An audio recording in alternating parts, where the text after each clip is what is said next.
Salman F রহমানের দুটি bond সহ তালিকাভুক্ত 11 কোম্পানির অনিয়ম খতিয়ে দেখতে সঠিক তদন্ত কমিটি স্বাধীনভাবে কাজ করবে, এমনটাই জানিয়েছেন নিয়ন্ত্রক সংস্থা বিএসইসির চেয়ারম্যান খন্দকার রাশেদ মাকসুদ।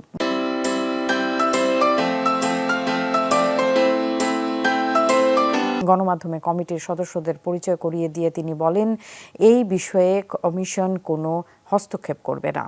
সঠিক এবং পরিপূর্ণ তদন্তে সব ধরনের সহায়তা দেবে কমিশন।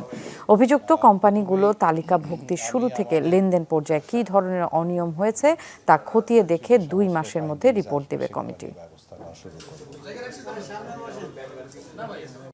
যে কমিশনের পক্ষ থেকে আসলে কোনো ধরনের ইনফ্লুয়েন্স করার চেষ্টা কোনো কিছুই ওনাদের প্রতি থাকবে না। ওনারা পুরাপুরি স্বাধীনভাবে কাজ করবেন।